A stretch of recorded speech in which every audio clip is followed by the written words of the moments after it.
Don in London, hello. September the 27th, 2009, Sunday morning, just around 9:30. Good morning. My video is all about recovery from addiction to either substance or behaviour. My substance, alcohol. It could have been more or less of something else. Probably more of other things. But also a confirmed workaholic, relationshipaholic, any oldaholic, anyism, anything where if it wasn't alcohol, probably I'd try and fill that gap inside, the emptiness that I felt over those years. And I really didn't understand what it was, or that a gap inside could be very useful, because the usefulness of any vessel is in its emptiness. And for me,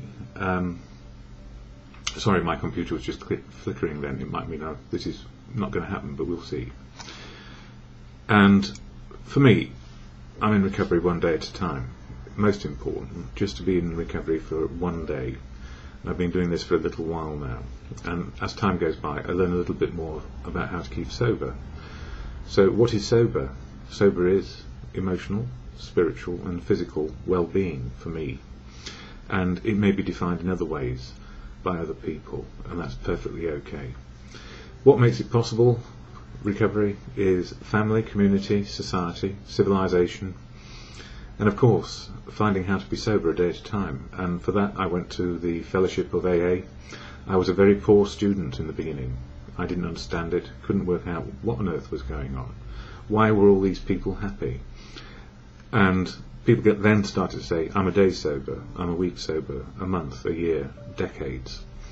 I thought, well, they must be lying. How on earth can they stop drinking for such long periods? Because it never occurred to me that drink was my poison. You know, they say, what is your poison? And drink alcohol. And it was my poison.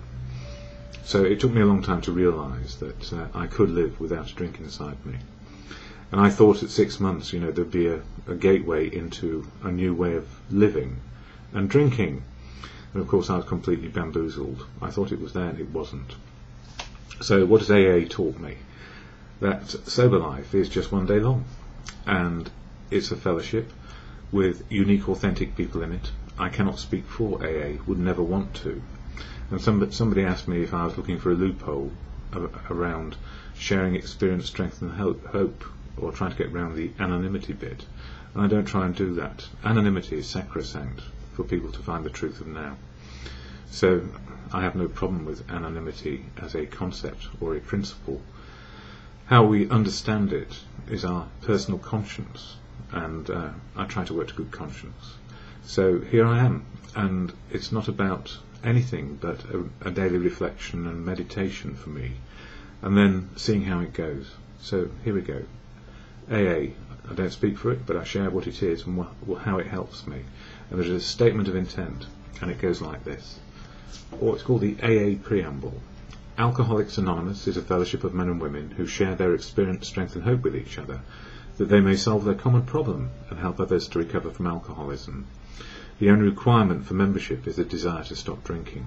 There are no dues or fees for AA membership. We are self-supporting through our own contributions. AA is not allied with any sect, denomination, politics, organisation or institution. Does not wish to engage in any controversy, neither endorses nor opposes any causes. Our primary purpose is to stay sober and help other alcoholics to achieve sobriety. And there, two sentences which really are important to me. The only requirement for membership is a desire to stop drinking. Yippee! And you know, I had no desire in the beginning. If I'd known about AA, I could have been a serial relapser, because I used to swear off and then start again, swear off and then start again. And Sunday afternoons, particularly when it was a working day on a Monday, I would stop drinking at least for 5 hours, think life feels like, and go down to the market and get some more. And that went on for a long time. And I didn't realise just how deeply unhappy I was, because I used booze as a way of finding oblivion. And I use the readings of As Bill Sees It here to illustrate what is good for me on a daily basis. And this one's really important to me because on page 216 it talks about after the honeymoon. For most of us, the first years of AA are something like a honeymoon. There is a new and potent reason to stay alive. Joyful activity aplenty. For a time we are diverted from the main life problems. That is all to the good. But when the honeymoon has worn off, we are obliged to take our lumps, like other people. This is where the testing starts. Maybe the group has pushed us onto the sidelines. Maybe difficulties have intensified at home or in the world outside. Then the old behaviour patterns reappear. How well we organise and deal with them reveals the extent of our progress.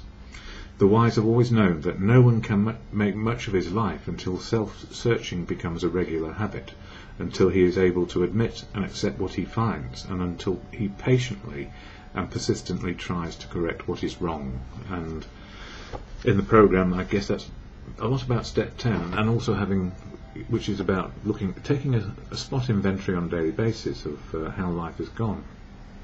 And I try and do that. And I don't know that I had a honeymoon period of euphoria, or the pink cloud as it is sometimes called. Reality hit home very quickly.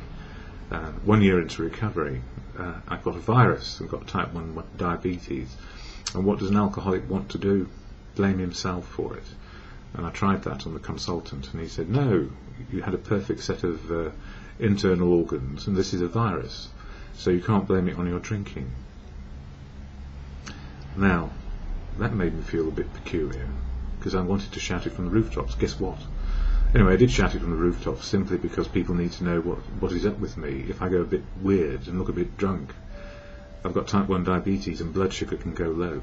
So, the honeymoon period, I guess the euphoria I felt was after about a year of realising not only was I sober, but I had type 1 diabetes.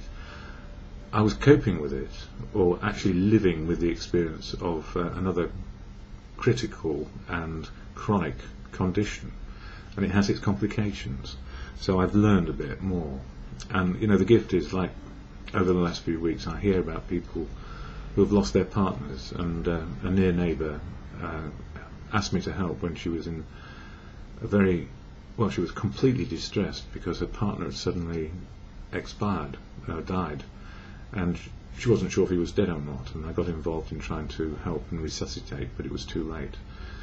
And those sort of shocks, when there are cans piled high and vodka bottles lying about, they are reminders to me just how serious this is, and that person could have been me. So it's a very serious subject. So recovery, I do not take it for granted, nor how hard it is, and those lumps we have to deal with on a daily basis are sometimes immense. And the only way to deal with them, share it, express it, find your best friend, find your sponsor, find somebody to talk to, and let it out, because if we leave it inside, isolating, it'll mix us up and drive us mad again. So, as Bill sees, it helps me today. Daily reflections. It says here, without reservation. When brimming with gratitude, one's heartbeat must surely result in outgoing love. And that comes from As Bill Sees It as well, page 37. While practicing service to others, if my successes give rise to grandiosity, that is a wrong-sized feeling that we feel bigger than other people, and in fact we never are, I must reflect on what brought me to this point. What has been given joyfully with love must be passed on without reservation and without expectation. For as I grow, I find no matter how much I give with love, I receive much more in spirit, or in spiritual terms. And that is the gift, because once I settled down, having done my meditations and shared them here on YouTube, I feel a lot better, because I'm connecting with the whole spirit of AA. It's a fellowship and friendship, and we live and experience life together, so we may help each other without expectation. And that is the fantastic part, is to be included and to be able to be loved and loved back and have something useful to do. So, as I say at the end of these videos, the serenity prayer, which is to the God of your understanding or your good conscience. God, grant me the serenity to accept the things I cannot change, courage to change the things I can, and the wisdom to know the difference is, for me, always just for today.